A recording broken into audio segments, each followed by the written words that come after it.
हा उद्धटच्या आपण बघत होतो. मनाची अस्थिरता किंवा अधीरता. मनाचे शांत न राहणे, विचारांची ओढाताण, शांतता विरुद्धची स्थिती. कार्य काय आहे? चित्ताला एकाग्र होऊ देत नाही, विषयावरून उड्या मारायला लावते. हे एकमेव अकुशल चैतसिक आहे जे ध्यानात, झेन मार्गात पूर्णपणे नष्ट होते. इतर काही अरिहंतांमध्ये राहू शकतात, म्हणजे इतर काही अरिहंतांमध्ये राहू शकतात. त्यानंतर आहे लोभ संग्रहिका. लोभ संग्रहिका ही चार चैतसिका फक्त लोभमूलक लोभ हेतू असलेल्या अकुशल चित्तांबरोबर येतात. 5. लोभ म्हणजे लालसा. आता येतोय का पीपीटीचा? काही ब्लॅक येते का? असं का दिसतंय आता व्यवस्थित? मेसेज करा.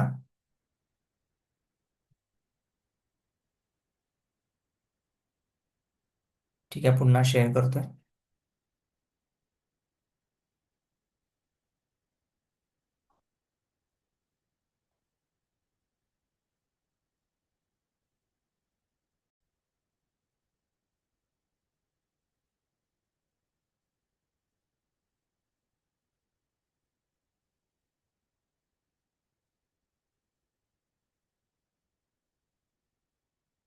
एक मिनिट हा.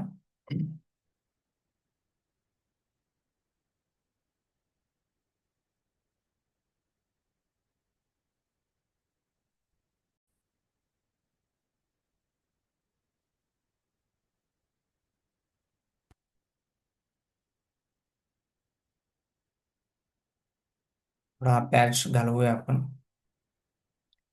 काल पण सेमच ओपन केलेली होती, पण काल एवढा प्रॉब्लेम नाही आला. आज का होतं काय माहिती.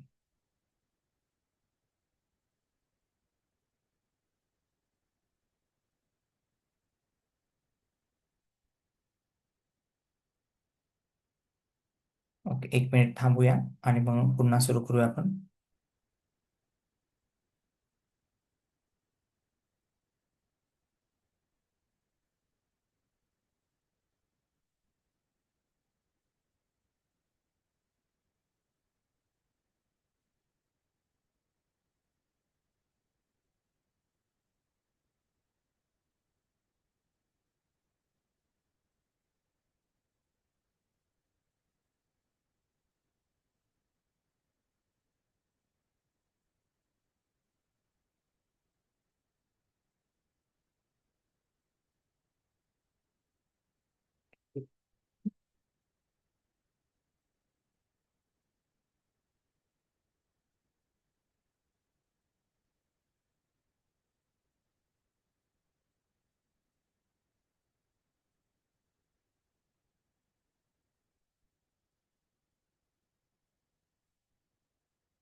ठीक आहे, तेवढा भाग जात नाही येतो.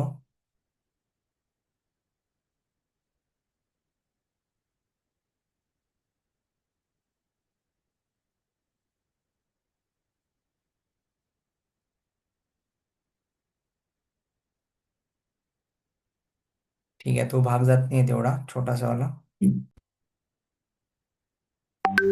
ओके. तर आपण लोभ संग्रह ही का हे बघत होतो. ती जाण्याचा प्रयत्न करतोय मी, पण ते काही जाऊ नाही राहिलं तिथून. जो पैच जो आहे, मिनिमाइज भी किया मैंने, लेकिन वो मिनिमाइज वाला है ही नहीं, वो अलग ही है. उसको किया मैं, मिनिमाइज केला पण तो नाही होत आहे ते. ओके, लोभ संग्रहिका सेटिंगचं काहीतरी बघावं लागेल, पण ते कुठली सेटिंग आहे ते, त्याला वेळ जाईल आपल्याला. लोभ संग्रहिका ही चार चैतसिका फक्त लोभमूलक लोभ हेतू असलेल्या अकुशल चित्ताबरोबर येतात. पहिला आहे लोभ, म्हणजे लालसा, ममता किंवा आसक्ती. व्याख्या अशी आहे: इच्छा, चिकटून राहणे, मिळवण्याची तीव्र आकांक्षा. लोभ म्हणजे इच्छा असणे किंवा एखाद्या गोष्टीविषयी चिटकून राहणे आणि मिळवण्याची तीव्र आकांक्षा. कार्य, विषयाकडे आकर्षित करणे आणि त्यात गुंतून राहणे. स्पष्टीकरण: ही सर्वसाधारण इच्छा नव्हे तर आसक्तियुक्त ममतावादी इच्छा आहे. 2 नंबर आहे दिठ्ठी, म्हणजे चुकीचे दृष्टिकोन आणि विपर्यास. दिठ्ठी म्हणजे चुकीची दृष्टिकोन आणि विपर्यास. व्याख्या: वास्तविकतेबद्दलची चुकीची जळावलेली मते, म्हणजे मी आहे, सदाच राहणार आहे अशा शाश्वततेच्या कल्पना. म्हणजे मी, अहंभाव, म्हणजे चुकीचा दृष्टिकोन. गैरसमज निर्माण करणे आणि भ्रम पक्के करणे, फिक्स करणे. याचा प्रकार आहे की सत्काय दिठ्ठी, शरीरास मी मानणे, आणि अंतगाहिक दिठ्ठी, शाश्वतवाद मानणे, की मीच आहे. त्यानंतर आहे मान, म्हणजे अहंकार, अभिमान, स्वतःच्या अस्तित्वावर, गुणांवर, श्रेष्ठतेवरचा गर्व. अहंकार, मी श्रेष्ठ आहे किंवा मी कनिष्ठ आहे, मी सारखाच आहे, अशा तुलनात्मक भावना. मी या भावनेला चालना देणे, अहंभाव बळकट करणे. त्यानंतर आहे दोष, म्हणजे क्रोध, द्वेष, हिंसा. दोष हे या गटात योग्य ठिकाणी नाही. दोष हा एक स्वतंत्र मूळमूळ आहे आणि तो लोभ गटात न येता स्वतंत्र द्वेष संग्रहिका गटात येतो. येथे लोभ गटातील चौथे चैतसिक आहे, म्हणजे 8 विचिकिच्छा, शंका आणि अनिश्चितता. व्याख्या अशी आहे: धर्म, शिकवण, मार्ग, गुरु याबद्दलची खोलवर रुजलेली शंका. कार्य, पुढे जाण्यास, खात्री करण्यास अडथळा निर्माण करणे. उदाहरणार्थ, कर्म आहे का किंवा मोक्ष शक्य आहे का, अशा शंका घेणे. दोष संग्रहिका, ही 2 चैतसिका फक्त द्वेषमूलक अकुशल चित्तांबरोबर येतात. एक दोष म्हणजे क्रोध, द्वेष, हिंसा, आवड नसलेल्या गोष्टीबद्दलचा तीव्र विक्षेप, नापसंती. कार्य, नष्ट करणे, हानी पोहोचवणे आणि दूर फेकणे. आता आपण हे जे वाचन किंवा जाणून घेत आहोत, हे अवघड वाटते आपल्याला, हे काहीही समजणार नाही. तर ही फक्त आपल्याला शब्दाचा हा अर्थ आहे, बेसिक. याचा आपण एक एक शब्दाचं सविस्तर विश्लेषण, उदाहरण पुढच्या, म्हणजे स्टेप बाय स्टेप जसं पुढे जाऊ आपण तसं तसं आपल्याला ते क्लिअर होत जाईल. आता चैतसिक थोडं आपण सुरुवातीला आपल्याला काल थोडं समजलं असेल, पण आता पुढची जी पायरी आहे, थोडे अवघड शब्द वाटत आहेत, समजायला आपल्याला अवघड जाईल. माइंडमध्ये फिक्स किंवा ते आपल्याला समजणार नाही किंवा माइंड ऍक्सेप्ट करणार नाही. पण ही पहिली पायरी काय आहे, की शब्दांचा अर्थ समजून घेणे, बेसिक. पुढची पायरी आहे की शब्दांचा आणखी गहन अर्थ समजून घेणे, त्याचं विश्लेषण करणे. आणि तिसरी पायरी की ती आपल्याला परिपूर्ण शब्दाने हा चैतसिक म्हणजे नेमकं काय समजून येईल. 3 गोष्टी, 3 वेळेस आपल्याला ह्या गोष्टी वारंवार कराव्या लागणार आहेत. फक्त आपण काय करतो, पहिली स्टेप, प्राथमिक स्टेप, शब्दांचे अर्थ काय आहेत ते समजून घेतोय आपण. आवड नसलेल्या गोष्टींबद्दल तीव्र विक्षेप किंवा नापसंती. काम काय करतो, नष्ट करण्याचा प्रयत्न करतो किंवा हानी पोहोचवणे हे काम करतं किंवा आपण दूर फेकणे हे काम करतं. प्रकार आहे राग, क्रोध किंवा हपापलेला व्यक्ती.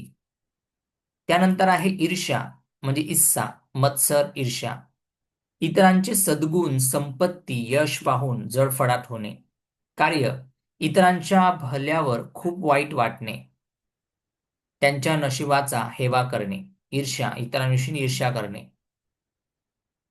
11 नंबर आहे मच्छरीय, कृपणता, स्वार्थीपणा. आपल्याकडे असलेल्या गोष्टी इतरांना न देण्याची, वाटून न घेण्याची मनोवृत्ती. सामाजिक सामायिक करण्यास प्रतिबंध करणे, आत्मकेंद्रित ठेवणे. उदाहरणार्थ, निवासाची, लोकांची, प्रशंसेची, धर्मज्ञानाची कृपणता, म्हणजे स्वार्थीपणा, की हे आपल्याकडेच ठेवणे, इतरांना वाटून न देणे. 4 नंबर आहे द्वेष, संग्रहिका आणि इतर. कुकुच्च, पश्चाताप, अनुताप, व्याख्या केलेल्या वाईट कर्माबद्दल किंवा न केलेल्या चांगल्या कर्माबद्दलचे व्यर्थेचे चिंतन आणि खेद. कार्य, मनातील शांतता भंग करणे, वर्तमान क्षणात राहू न देणे. हे वास्तविक प्रायचित्त नव्हे, तर एक विक्षेपकारक मानसिक पीडा आहे. त्यानंतर थीन, मानसिक जडत्व, झोपाळूपणा. थीन म्हणजे मानसिक जडत्व किंवा झोपाळूपणा. मनाचे जड, निष्क्रिय होणे, कार्य करण्यास असमर्थता, चार कार्ये, ऊर्जेचा शत्रू, उत्साह आणि प्रयत्न नष्ट करणे. मिद्ध, शारीरिक निद्रा आणि आळस. संवेदनांचे म्हणजे वेदनेचे जड होणे, शरीराच्या इंद्रियांची निष्क्रियता, एकाग्रतेचा शत्रू, सजगता कमी करणे. थीन, मानसिक जडत्व आणि मिद्ध, शारीरिक आळस हे नेहमी एकत्र येतात आणि त्यांना एकत्रितपणे थीन मिद्ध म्हणतात, जे पाचवा ध्याना ध्यानावरोध निवारण आहे. थीन मिद्ध म्हणजेच मानसिक जडत्व, शरीराचा आळस याचे निवारण करणे. ब आहे शोभन कुशल चैतसिक 25. ही 25 चैतसिका फक्त कुशल, शुभ किंवा पुण्य आणि महागत, लोकोत्तर चित्ताबरोबरच उद्भवतात. हे सर्व सकारात्मक, पवित्र आणि व्यक्तीकडे नेणारे मानसिक गुण आहेत. याचे पुन्हा दोन मुख्य प्रकार आहेत. सार्वत्रिक शोभन 19. ही 19 चैतसिक प्रत्येक शोभन चित्तासोबत असतात. शील समुत्थान, मोरॅलिटी ग्रुप 6 आहेत यामध्ये पण. पहिला आहे श्रद्धा, सार्वत्रिक शोभन. आता हे खूप महत्वाचं आहे, हे चैतसिक आपण जे वाचन करतोय.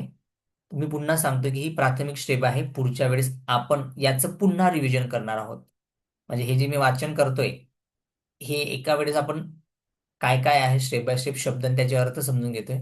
पुन्हा आपण म्हणजे जवळजवळ आपले 5 वेळेस रिव्हिजन होणार आहे. चैतसिकांचे 5 वर्ग होणार आहेत. म्हणजेच 5 वेळेस आपले रिव्हिजन होणार आहे. 5व्या वेळेस तुम्हाला हे चैतसिक संपूर्णपणे समजणार आहे. पहिली स्टेप हे काय आहे की जाणून घेणे, म्हणजे पुस्तकाची अनुक्रमणिका आहे की हे असं असं आहे. आता इथं शील म्हणजे शील समुत्थान आहे. तर पहिले तर श्रद्धा, विश्वास, प्रत्यय. विश्वास गुरु, कर्म किंवा निर्वाण यावरील दृढ श्रद्धा मोहाचा विरोधी. श्रद्धा ही काय आहे? ही मोहाची विरोधी आहे. म्हणजे तुम्हाला विश्वास ठेवावा लागेल गोष्टीवरती. जे आता आपण हे अभिधम्म समजून घेतोय, याच्यावरती तुम्हाला पहिलं आहे की विश्वास ठेवावा लागेल. तुमच्या गुरुवरती, तुमच्या कर्मावरती, तुमच्या निर्वाणावरती तुम्हाला काय करावं लागेल? श्रद्धा ठेवावी लागेल. त्यानंतर आहे सती, स्मृती, सजगता. तुम्हाला सतत जागरूक राहावं लागेल. तुम्हाला विसर पडता कामा नये. त्यानंतर आहे वर्तमान क्षणातील अनुभवाचे स्पष्ट ज्ञान. वर्तमान क्षणातील अनुभवाचे स्पष्ट ज्ञान. सजगता म्हणजे सतत तुम्हाला वर्तमान काळात राहावं लागेल. 3 नंबर आहे हिरी, लाज, आत्मनिंदेची. स्वतःच्या नैतिकदृष्ट्या वाईट कर्माची लाज वाटणे. म्हणजे तुम्ही जे वाईट कर्म करणार, तर तुम्हाला वाईट वाटले म्हणजे तुम्हाला लाज वाटली पाहिजे. म्हणजे तुम्ही समजा वाईट कर्म करायला लागले की तुम्हाला लाज वाटली पाहिजे, नाही हे करणं चुकीचं आहे, करू नये बाबा, असं हिरी तुम्हाला वाटली पाहिजे. म्हणजे तुमच्याकडनं वाईट कर्म घडणार नाही. अगोदरच त्याची लाज बाळगा वाईट कर्म करण्याची. मग तुमच्याकडनं वाईट कर्म होणार नाही. ओतप्प, वाईट कर्माच्या दुष्परिणामांची भीती. मग तुम्ही लाज वाटली पाहिजे की बाबा मी वाईट कर्म करणार नाही, लोक काय म्हणतील असं केलं तर. म्हणजे तुम्ही ती गोष्ट करणारच नाही. दुसरं आहे तुम्हाला भीती वाटली पाहिजे की जर मी हे केलं तर मला खूप मोठं वाईट परिणामांना, दुष्परिणामांना सामोरे जावे लागेल, अशी भीती वाटली पाहिजे तुम्हाला. म्हणजे तुम्ही वाईट कर्म करणार नाही. 5 आहे अलोभ, लोभाचा अभाव, उदारता, आसक्ती नसणे, त्याग, लोभाचा विरोध. म्हणजे तुम्हाला आसक्ती नसली पाहिजे, त्याग असला पाहिजे. त्यानंतर आहे अदोस, द्वेषाचा अभाव, सद्भावना, क्रोध नसली पाहिजे तुमच्यामध्ये. मनामध्ये मैत्री असली पाहिजे. तुम्ही द्वेषाचा किंवा दोषाचा विरोध केला पाहिजे. त्यानंतर आहे 7 समाधी समुत्थान. हे आहे कॉन्सन्ट्रेशन ग्रुप. पहिला आपण काय बघितलं? मोरॅलिटी म्हणजे नैतिकतेचा ग्रुप बघितला 6. त्यानंतर समाधी समुत्थान आपण आता बघत आहोत की कॉन्सन्ट्रेशन ग्रुप, तंत्र मज्ज तत्ता, तत्त मज्ज तत्ता म्हणजे मनाची समतोलता, मध्यस्थता, उतार चढावामध्ये समतोल राखणे, मनाची तटस्थ निष्पक्ष स्थिती, मनाची तटस्थ निष्पक्ष स्थिती. त्यानंतर आहे कायप्रसिद्धी, शारीरिक प्रशांतता, शरीरातील नाम, काया, मानसिक शरीर, तणाव नाहीसे होणे, शांतता. मग शरीरातील जी पण काम असेल, काय आहे, शारीरिक शरीर आहे, मानसिक शरीर, मानसिक आणि शरीर शरीर आहे, तणाव तणाव नाहीसे होणे, शांतता, शारीरिक प्रशांतता, काय प्रसिद्धी. चित्त प्रसिद्धी, मानसिक प्रशांतता, चित्ताची निर्विकार निश्चल शांतता. काय लहुता, शारीरिक लाघवता, मानसिक शरीराचे हलके सहज होणे, जडत्व नष्ट होणे. चित्त लहुता, मानसिक लाघवता, चित्ताचे हलके होणे, चंचल नसलेले, सहजपणे कार्य करणे. काय मुदुता, शारीरिक मृदुता, मानसिक शरीराचे मऊ लवचिक होणे, कठीणता नष्ट होणे. चित्त मुदुता, मानसिक मृदुता, चित्ताचे मऊ शिकण्यासाठी खुले असणे, हट्टीपणा नष्ट होणे. कायकम्मयता, शारीरिक कार्यक्षमता, मानसिक शरीराचे कार्य करण्यासाठी सुयोग्य वागणूक देणारे असणे. चित्त कमय्यता, मानसिक कार्यक्षमता, चित्ताचे कार्य ध्यान विपස්සना करण्यासाठी सुयोग्य असणे.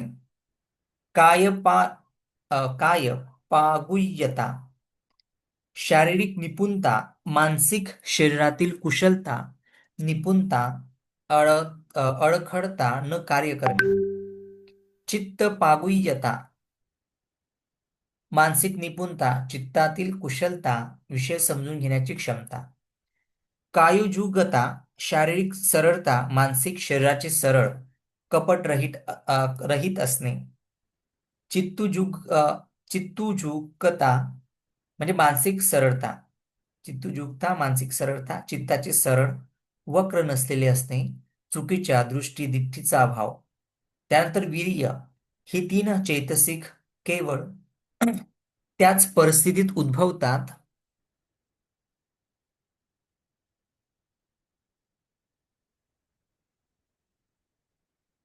जेव्हा एखादी व्यक्ती वाईट कर्मापासून सावधानतेने दूर राहते. आणि वीर्यता तीन आहेत.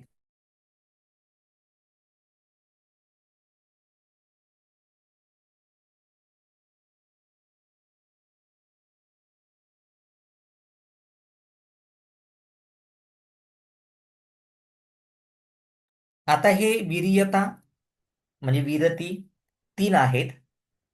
ही तीन चैतसिक केवळ त्याच परिस्थितीत उद्भवतात जेव्हा एखादी व्यक्ती वाईट कर्मापासून सावधानतेने दूर राहते. सम्मा वाचा, योग्य वाणी, खोटे चोखाडे म्हणजे त्यानंतर उग्र आणि वायफळ बोलणे, व्यर्थ बडबड करणे. म्हणजे तुम्ही हे गोष्ट खोटे बोलू नये, व्यर्थ बडबड करू नये, एकमेकांसोबत लावालावी म्हणजे एकमेकांची लावालावी करू नये, वायफळ बोलू नये, हे टाळणे म्हणजे सम्मा वाचा, सम्यक वाणी. दुसरं आहे सम्मा गम्मंत, योग्य कर्म, प्राणघात, चोरी आणि कामविकार टाळणे. म्हणजे प्राणघात, चोरी किंवा जे पण आहे. सम्यक कर्म करणे, योग्य कर्म करणे. सम्मा आजीविका, योग्य उपजीविका करणे. अयोग्य इतरांना हानी पोहोचवणाऱ्या व्यवसायापासून दूर राहणे. त्यानंतर आहे अपमय्या, दोन आहेत. ही दोन चेतसिका प्रेम आणि करुणा या मर्यादारहित भावना दर्शवतात. करुणा, इतरांच्या दुःखाची जाणीव होऊन त्यावर करुणा वाटणे, त्यांचे दुःख दूर व्हावे अशी इच्छा. 24 मुदिता, सहानुभूतीयुक्त आनंद, इतरांचे सुख यश पाहून आनंद वाटणे, त्यांच्याविषयी ईर्ष्या न वाटणे. बरोबर आहे. टीप, मैत्री म्हणजे मेत्ता आणि उपेक्षा ही इतर दोन अपमय्या या यादीत स्वतंत्र चैतसिक म्हणून नाहीत, ती अनुक्रमे अदोस आणि तत्तमज्जतता यात समाविष्ट केली जातात. पंच इंद्रिय, पय्या आणि अमोह, प्रज्ञा आणि विवेक, अज्ञानरहित ज्ञान, वास्तविकतेचे खरे स्वरूप, अनित्य दुःख अनात्म पाहण्याची क्षमता, मोहाचा नाश करणे, यथार्थ ज्ञान प्रदान करणे, स्थान हे बुद्धीचे शिखर आहे आणि सर्व शोभन चैतसिकांमध्ये सर्वात महत्वाचे आहे. आता याचा थोडक्यात सारांश तक्ता बघूया आपण. आता हे आपण काय करतोय, शब्द आणि त्याची व्याख्या किंवा त्याचा अर्थ बघतोय. याचं सविस्तर विश्लेषण आणखी आपण पुन्हा करणार आहोत. हे जे आपण वाचन करून घेतोय हे आपल्या 5 वेळेस पुन्हा पुन्हा वाचणार आहेत, म्हणजे स्टेप बाय स्टेप वाचणार आहोत. अर्थ, आता फक्त आपण अर्थ जाणून घेतोय, त्याची व्याख्या जाणून घेतोय. पुढच्या याच्यामध्ये आपण उदाहरण आणि स्पष्टीकरण करणार आहोत. तिसऱ्या याच्यामध्ये आपण त्याचं विश्लेषण करणार आहोत. चौथ्या याच्यात आपण त्याचं चिकित्सा करणार आहोत. आणि पाचव्यामध्ये, म्हणजे पुन्हा आपण 5चं रिपिटेशन करू तेव्हा आपण अनुभव घेणार आहोत. असं आपण 5 प्रकाराचे केलेले आहेत. पहिला प्रकार आहे तुमच्या माइंडला फक्त समजून घेणे की शब्दाचा अर्थ हाच आहे. पाचव्यांदा, म्हणजे 5व्या वेळेस जेव्हा आपण समजून घेऊ तेव्हा तुमची मेंटल क्लॅरिटी चैतसिकांविषयी आणखी क्लिअर झालेली असेल. त्यामुळे सुरुवातीलाच शंका घेऊ नका किंवा सुरुवातीलाच त्याच्यावरती मला हे समजलेलं नाही असंही म्हणू नका. फक्त माइंडला एवढंच सांगा की ही पहिली स्टेप आहे, मी हे समजून घेतोय, म्हणजेच पहिली पायरी आहे. पहिल्या पायरीवरती मी फक्त पाऊल ठेवलेलं आहे, अजून शेवटची पायरी माझी बाकी आहे. माइंडला समजून सांगा, तर माइंड त्यानुसार तसा मॅप तयार करेल शेवटपर्यंत. आता इथे वास्तविकतेचे खरे स्वरूप, त्याचा आपण तक्ता बघत आहोत. अकुशल आणि शोभन याचा तक्ता बघूया. अकुशल चैतसिक 14 आहेत आणि शोभन चैतसिक 25 आहेत. अकुशल चैतसिक हे काय आहे, दुःख संसाराला कारणीभूत आहेत आणि शोभन चैतसिक सुख निर्वाणाकडे नेणारे आहे. त्यानंतर अकुशल चैतसिक मूळ जो आहेत ते मोह, लोभ आणि दोष आहे. आणि शोभन चैतसिक हा अलोभ आहे, हा अदोष आहे, हा अमोह आहे. पुढचं आहे आत्मकेंद्रित संकुचित. आत्मकेंद्रित असतं, संकुचित असतं, पण शोभन चैतसिक हे उदार आणि विशाल आहे. पुढे आहे भ्रम निर्माण करणारे, आणि जे शोभन चैतसिक आहे स्पष्ट दृष्टी देणारे. चित्त अस्थिर करणारे आहे आणि शोभन आहे चित्त शांत एकाग्र करणारे आहे. अभिधम्मात हे वर्गीकरण विपස්සनासाठी अत्यंत उपयुक्त आहे. मनात उद्भवणाऱ्या प्रत्येक क्षणाचे निरीक्षण करताना तो कोणत्या चैतसिकांच्या गटाशी संबंधित आहे हे ओळखता येते. अकुशल चैतसिकांची ओळख करून ते दूर करणे आणि शोभन चैतसिकांचे संवर्धन करणे हाच बौद्ध मार्गाचा सराव आहे. बघा, अकुशल चैतसिकांची ओळख करणे अगोदर आणि ओळख झाल्यानंतर ते दूर करणे, आणि शोभन चैतसिक जे आहे त्याचं संवर्धन करणे, रक्षण करणे, हाच आपला बौद्ध मार्गाचा सराव आहे, म्हणजेच निर्वाण मार्गाचा सराव आहे. म्हणजे आपण काय करत आहोत इथे, फक्त समजून घेत आहोत, ओळख करून घेत आहोत. पहिला वर्ग हा ओळखीचा आहे. म्हणजे आता बघा, तुम्ही जेव्हा तुम्हाला अनोळखी व्यक्ती मिळतो, भेटतो, तुम्ही लगेच मनातल्या सर्व गोष्टी सांगत नाही त्याला, अगोदर तुम्ही त्याच्यासोबत चर्चा करतात, मित्र पण करत नाही. म्हणजे पहिल्याच भेटीमध्ये सर्व सांगितलं सांगू शकत, सांगितलं तर तुमच्या जो गोपनीयतेला धोका असतो. कारण तो व्यक्ती कोण आहे तुम्हाला माहिती नाही, तुम्ही सर्व सांगून दिलेलं आहे, तुमच्यासाठी तो धोका असतो. म्हणजेच पहिला व्यक्ती जेव्हा आपल्याला मिळतो, भेटतो, त्याच्यासोबत साधारण आपण चर्चा करतो, मग त्याला समजून घेतो कसं आहे, काय आहे, कोण आहे आपलं, याला आपण सांगू की नाही, म्हणजे जे पण काही असेल.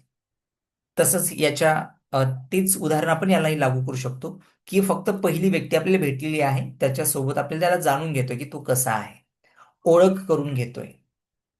आणि जर आपल्याला वाटलं की नाही हा योग्य आहे, मग आपण सर्व त्याला सांगतो. म्हणजे सर्वच जे असेल ते आपल्या मनातलं मित्राला आपण सर्व सांगत असतो. मित्र म्हणजे आपला हा एक ओळख, नंतर आपला मित्र होणार आहे.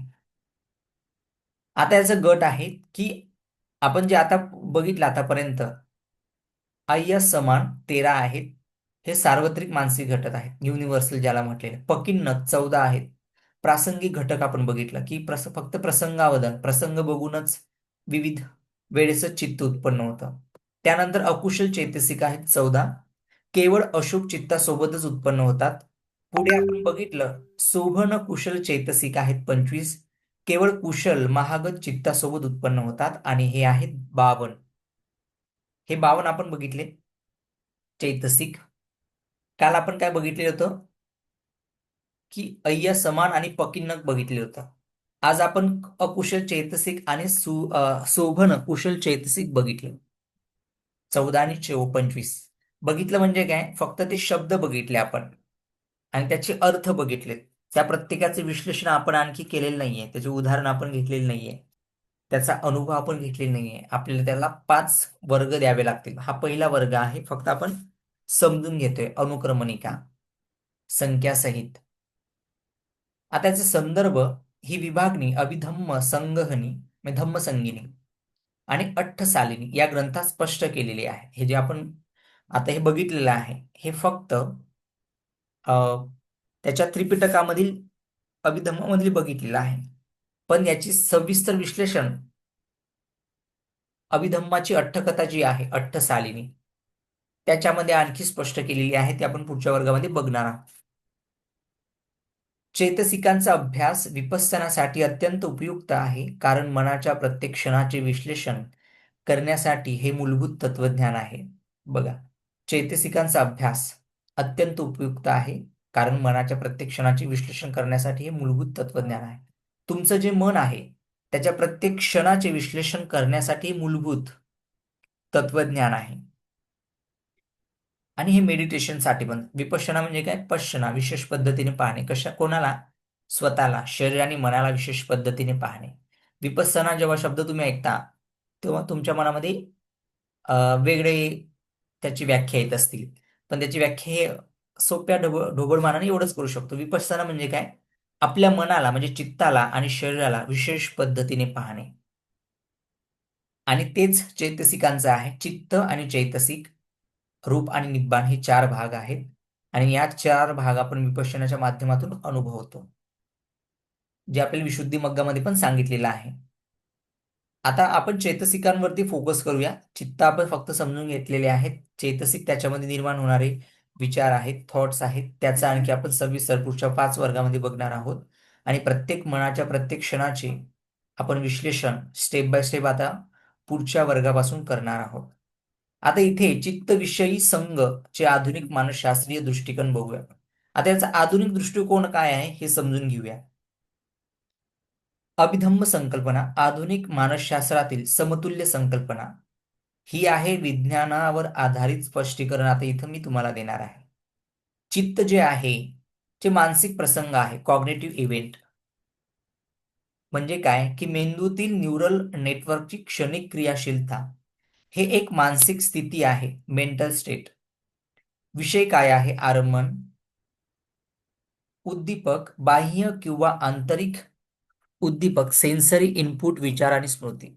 बाह्य किंवा आंतरिक हे आहे तुमचे विचार, बाह्य विचार किंवा अंतर्गत विचार. विषय संघ, आसक्ती किंवा अटॅचमेंट, मेंदूतील रिवॉर्ड सिस्टीम म्हणजे डोपामिन मर्जिक पाथवे, जे सक्रियकरण विशिष्ट विचार विषयाशी भावनिक बंध निर्माण होते.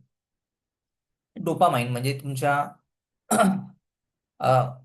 माइंड मधून एक अंतरस्राव होतो, त्याला डोपामाइन म्हणतात.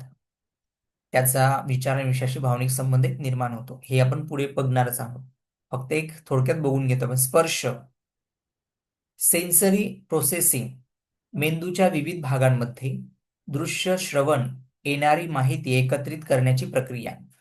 वेदना, भावनिक टोन, इफेक्टिव्ह टोन, अमिगडाला आणि इन्सुला सारख्या भागांद्वारे प्रक्रिया होणारी अनुभवाला सुखद दुःखद रंग देणारी प्राथमिक भावना. अभिधम्म संकल्पना, तन्ना क्रेविंग म्हणजे डोपामाइन युक्त इच्छा मार्ग, म्हणजे आपल्याला वांटिंग म्हणजे पाहिजे इच्छा चे सक्रियकरण. ही इच्छा तृप्त झाल्यावरही पुन्हा पुन्हा उदयाला येते. बघा, तन्ना तृष्णा काय, डोपामाइन आहे, डोपामाइन युक्त. डोपामाइन म्हटलेले सायंटिफिक शब्द, की अशी इच्छा तुम्हाला असते की तुम्हाला पुन्हा पुन्हा ती निर्माण व्हावी म्हणजे होते, म्हणजे की तुम्हाला हवं हवंसं वाटतं. म्हणजे तो डोपामाइन रिलीज होतो आणि तुम्हाला एक सुखद आत्मिक आनंद वाटतो, की तुम्हाला वाटतं की मला पुन्हा पुन्हा हे भेटलं पाहिजे. मग तुम्हाला आनंद वाटत असतो, ती गोष्ट पुन्हा पुन्हा केल्याने तुम्हाला आनंद वाटतो. तो डोपामाइन रिलीज होतो आनंदतेचा पुन्हा पुन्हा ती गोष्ट केल्याने. त्याला तृष्णा म्हटलेली आहे पाली साहित्यामध्ये. आता इथे चैतसिकांचे 52 घटकांचे आधुनिक वर्गीकरण पुन्हा करूया. आधुनिक मनोवैज्ञानिक वर्गीकरणाप्रमाणे चैतसिकांचे खालीलप्रमाणे कार्यात्मक गट करता येतील. आता याचे गट केलेले आहेत या 52 चैतसिकांचे. मूलभूत संज्ञानात्मक प्रक्रिया, ज्याला बेसिक कॉग्निटिव्ह प्रोसेस म्हटलेला आहे. स्पर्श, संज्ञा, मनसिकार, लक्ष आणि आकलन, अटेन्शन अँड परसेप्शन, वितक्क म्हणजे विचार, चिंतन आणि विश्लेषण, एकाग्रता, फोकस अटेन्शन, सती, वर्किंग मेमरी आणि मेटा कॉग्निशन, भावनिक आणि प्रेरक प्रक्रिया, इमोशनल अँड मोटिवेशनल प्रोसेस, त्यामध्ये वेदना आणि प्रीती, भावनिक अनुभव, लोभ, दोष, मोह, नकारात्मक भावना आणि पूर्वाग्रह, छंद, वीर्य, अधिमोख, प्रेरणा आणि इच्छाशक्ती, मोटिवेशन आणि व्हायलेशन, होलिएशन, होलिशन, इच्छाशक्ती, अलोभ, अदोष, करुणा, मुदिता, सामाजिक भावना आणि सहानुभूती, नैतिक आणि नियामक प्रक्रिया, हिरी, ओतप्प, अंतर्मन आणि सामाजिक चिंता, श्रद्धा, मूल्य आणि विश्वास प्रणाली, चेतना, नैतिक निर्णय आणि कर्म, उदच्च आणि कुकुच्च, आवेग नियंत्रण आणि स्वनियमन. त्यानंतर आधुनिक न्यूरोसायन्सची समांतरता, एकोपाद, एकनिरोध, एकोपाद आणि एकनिरोध.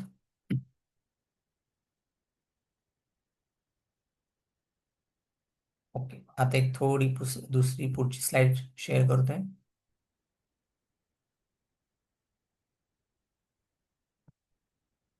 एक मिनिट.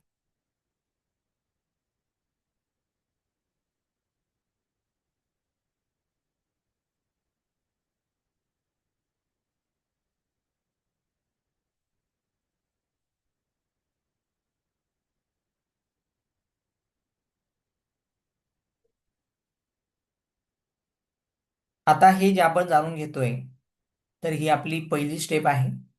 फक्त आपण शब्द आणि त्याचा अर्थ जाणून घेतोय.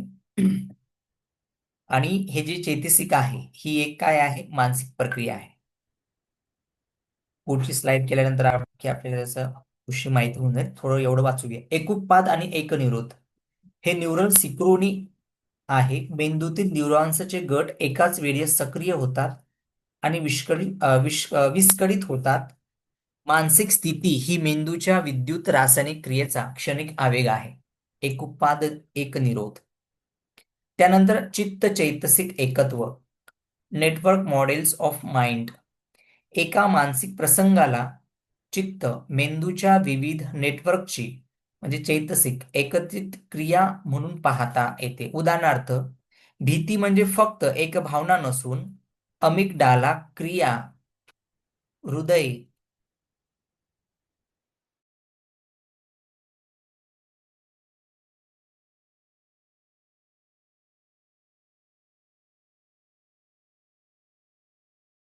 उदाहरणार्थ भीती म्हणजे फक्त एक भावना नसून अमिगडाला क्रिया, हृदय गतिवाढ, एकाग्रतेचा अभाव यांची जोडणी आहे. अकुशल चैतसिक, निगेटिव्ह कॉग्निटिव्ह बायसेस. अकुशल चैतसिक, लोभ, द्वेष, मोह हे कॉग्निटिव्ह डिस्टॉर्शन्स, विचार विकृती सारखे आहेत. उदाहरणार्थ, मान म्हणजे अहंकार हे कन्फर्मेशन बायस, आपल्या मतालाच चिकटून राहणे म्हणजे सारखे आहे. पुढे आहे विपස්සना, न्यूरोप्लास्टिसिटी आणि सेल्फ नॅरेटिव्ह वर परिवर्तन. सजगतेच्या सरावामुळे मेंदूच्या संरचनेत प्रीफ्रंटल कॉर्टेक्सची जाडी वाढ, अमिगडालाची क्रिया कमी म्हणजेच बदल होतात. चैतसिकांचे निरीक्षण म्हणजेच न्यूरल पाथवेज बदलण्याची प्रक्रिया. आता ही मेडिटेशनची प्रक्रिया आपण जे चैतसिक समजून घेतोय ना, ते काय आहे, त्या चैतसिकांचं मेडिटेशनच्या माध्यमातून निरीक्षण करणे. आता सुरुवातीला आपण निरीक्षण करत नाहीये, फक्त शब्दाचा थेरॉटिकल अर्थ समजून घेतो, पण प्रॅक्टिकली त्याला आपण अनुभवलेले नाहीये, समजलेले नाहीये. आपण थेरॉटिकली फक्त बौद्धिक स्तरावरती समजून घेतोय. त्यामुळे आपल्याला हे आता परिपूर्ण पहिल्या वर्गामध्ये समजणार नाही, अवघड वाटेल मेंदूला. शोभन चैतसिक इमोशनल इंटेलिजन्स आणि रेजिलियन्स म्हणजे श्रद्धा, सती, करुणा, उपेक्षा यांचा सराव हा मेंदूचा प्रीफ्रंटल कॉर्टेक्सला बळकट करतो व भावनिक नियमन सुधारतो. याचं सारांश बघूया. आधुनिक अर्थ आणि उपयोजन. अभिधम्मातील हे सूक्ष्म विश्लेषण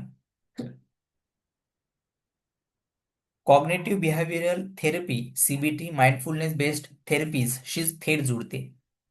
सीबीटी मध्ये आपोआप येणारे विचार ओळखून त्यांना पुनर्बांधणी केली जाते. हेच अकुशल चैतसिक ओळखून शोभन चैतसिक विकसित करण्यासारखे आहे. माइंडफुलनेसशी साधर्म्य. सजगतेचा सराव म्हणजे सती चैतसिक वाढवून चित्ताला विषयाशी होणारा संग तोडणे. यामुळे रिॲक्टिव्हिटी कमी होते. न्यूरोप्लॅस्टिसिटी. हे विज्ञान समजावते की चैतसिकांचा सराव केल्याने उदाहरणार्थ करुणा, सती मेंदूची तंतुमार्ग बदलतात. म्हणूनच हे केवळ तत्वज्ञान नसून मानसिक प्रशिक्षणाची प्रायोगिक पद्धत आहे. अंतिम निष्कर्ष. अभिधम्म हे 2500 वर्षापूर्वीचे प्रायोगिक मानसशास्त्र आहे, जे आजच्या न्यूरोसायन्सद्वारे पुष्टीकृत होत आहे. चित्तविषयी संघचे विश्लेषण करणे म्हणजे मेंदू आणि मन यांच्या कार्यप्रणालीचे सूक्ष्म नकाशे समजून घेणे आहे, ज्याद्वारे स्वतःच्या मानसिक आरोग्याचे नियंत्रण आणि परिवर्तन शक्य आहे. आता हे आपण समजून घेतलेलं आहे. थोडं माइंडच्या वरती गेलेलं आहे आणि माइंड आता मी जे पुढे काही सांगणार आहे ते माइंड आता तुमचं ऍक्सेप्ट करणार नाहीये. आणि माझा माइंडही सांगतोय की आता पुढचं सांगू नको, बस झालं आता इथं. म्हणजे त्याने आता स्टॉप केलेला आहे माझ्याही माइंडने सांगण्यासाठी आणि तुमच्याही माइंडने ऐकण्यासाठी हे स्टॉप केलेलं आहे. म्हणजे आता माइंड आपला ऍक्सेप्ट करणार नाही पुढच्या गोष्टी. आता जे चैतसिक आहे ते थोडक्यात एकाच मिनिटामध्ये आपण समजून घेणार आहोत.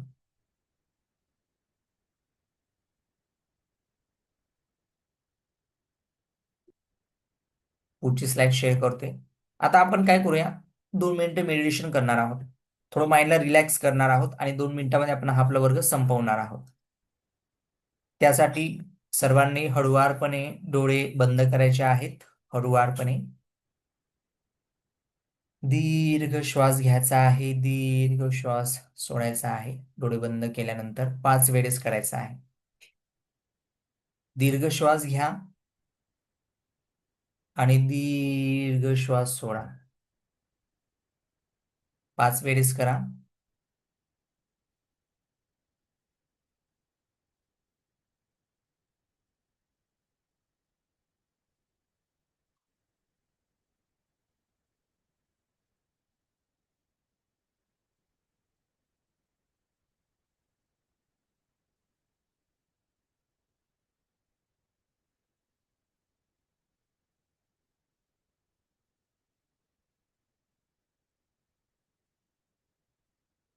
पुन्हा दीर्घ श्वास घ्यायचा आहे, दीर्घ श्वास सोडायचा आहे.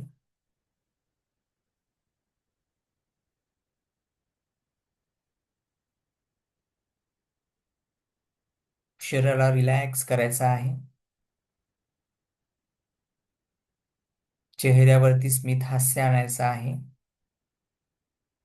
दीर्घ श्वास घेऊन नाकाच्या वाटे पोटापर्यंत श्वास गेलेला आहे आणि पुन्हा पोटापासून नाकाच्या वाटे बाहेर आलेला आहे, तर त्याची पाहणी करायची आहे.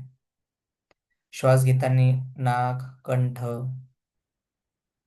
गळा, छाती आणि पोट इथपर्यंत हवा गेलेली आहे श्वासाच्या माध्यमातून.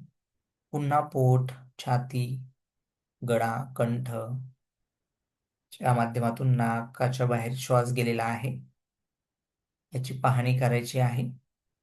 ते जाणवायचं आहे दीर्घ श्वास घेऊन.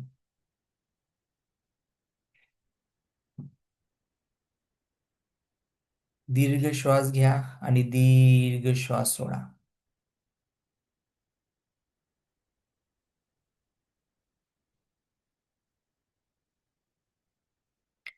दीर्घ श्वास घ्या आणि दीर्घ श्वास सोडा. चैतसिक म्हणजे चित्तामध्ये जे विषय, जे विचार उत्पन्न होतात त्याला चैतसिक म्हणतात. हे चैतसिक आपण वेगवेगळ्या प्रकारे बघितले. तुमच्यामध्ये राग, द्वेष, मोह, मत्सर, प्रेम, शांती, करुणा, दया म्हणजेच निगेटिव्ह थॉट्स पण निर्माण होतात आणि पॉझिटिव्ह थॉट्स पण निर्माण होतात. आपण हे फक्त त्याचे संज्ञा म्हणजे त्याचे शब्द, हे कुठले निगेटिव्ह थॉट्स आहेत, कुठले पॉझिटिव्ह थॉट्स आहेत, जे पाली साहित्यामध्ये अभिधम्मामध्ये सांगितलेले आहेत, पाली शब्द, त्याची थोडक्यात आपण व्याख्या बघितलेली आहे. त्याचं विश्लेषण आपण आणखी केलेले नाही. त्यामुळे हे तुम्हाला समजणार नाही पहिल्या वर्गामध्ये. दुसऱ्या वर्गामध्ये तुम्हाला त्या विषयाकडे समजायला सुरुवात होईल. म्हणजे त्याच्यामध्ये आपण आणखी प्रवेश केलेला नाहीये. फक्त तुम्ही, उदाहरणार्थ, तुम्ही आणखी ट्रेनमध्ये बसलेले नाहीयेत. फक्त तुम्ही मॅपवरती किंवा तुमच्या मोबाईलवरती बघितलेले आहेत की मला नागपूरला किंवा जिथे तुम्हाला कुठं जायचं आहे, तुम्ही फक्त स्टेशन बघितलेले आहेत की मध्ये 10 स्टेशन लागणार आहेत आणि मी या ट्रेनने किंवा गाडीने प्रवास करणार आहे. तर त्याची फक्त तुम्ही प्राथमिक ओळख घेतली की किती किलोमीटर आहे, किती स्टेशन लागणार आहेत, आपल्याला किती वेळ लागणार आहे. हे म्हणजे चैतसिक आपण समजून घेतले, फक्त बेसिक. आणखी समजून घेण्याचे आपले बाकी आहेत आणि ते स्टेप बाय स्टेप आपण पुढच्या वर्गापासून समजून घेणार आहोत. चैतसिक समजून घेण्यासाठी आपल्याला 1 महिन्याचा कालावधी द्यावा लागणार आहे. म्हणजे आपल्याला 1 महिने आपण संपूर्ण चैतसिक समजून घेणार आहोत. कदाचित 1.5 महिनेही लागू शकतात. आणि ही पुढची प्रोसिजर असेल, एक एक शब्द, त्याचं उदाहरण, त्याचं विश्लेषण आणि त्याचं मेडिटेशनच्या माध्यमातून आपण समजून घेणार आहोत. त्याच्याशिवाय तुम्हाला समजणार नाही आहेत. म्हणून हा जे 2 वर्ग आपण घेतले चैतसिकाचे, काल आणि आज, याचं विश्लेषण पुढच्या वर्गामध्ये तुम्हाला समजून येईल. फक्त ही जी मी पीडीएफ दिलेली आहे, फक्त तुम्ही वाचन करून घ्यायची आहे. म्हणजे प्राथमिक स्टेप आहे, म्हणजे जाणून घेण्याची फक्त ओळख आहे. 2 ओळख आहे चैतसिकांची. आणखी 1 महिना आपण याची प्रॅक्टिकली जाणून घेणार आहोत. त्यामुळे तुमच्या मनामध्ये जेही प्रश्न उत्पन्न झालेले असतील, त्याचं उत्तर मी आता देऊ शकणार नाहीये. तुम्हाला ते 1 महिन्यानंतर उत्तर मिळेल अनुभवाने. तर आता रिलॅक्स व्हायचं आहे. पूर्ण शरीर रिलॅक्स सोडायचं आहे. ढिल्लं सोडायचं आहे. दीर्घ श्वास घ्यायचा आहे. दीर्घ श्वास सोडायचा आहे. आणि हळूहळू डोळे उघडायचे आहेत. तुमचे प्रश्न पुढच्या आठवड्यामध्ये 2 वर्ग झाल्यानंतर मी घेणार आहे. आता नाही, आज नाही.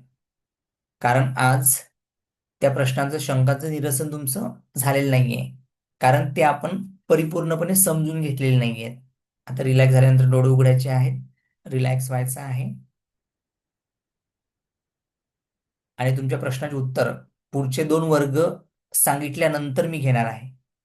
कारण पुढचे 2 वर्ग, हे 2 वर्ग आपण जे घेतले याच्यावरती आधारित आहे. या कालच्या आणि आजच्या वर्गावरती पुढचे 2 वर्ग आधारित आहे. मग तेव्हा मी तुमच्या प्रश्नाचे उत्तर देईल. तर आज इथंच थांबूया. सर्वांना जय भीम, नमो बुद्धाय. याची नोट्स मी शेअर ऑलरेडी केलेली आहे, पुन्हा मी शेअर करणार आहे.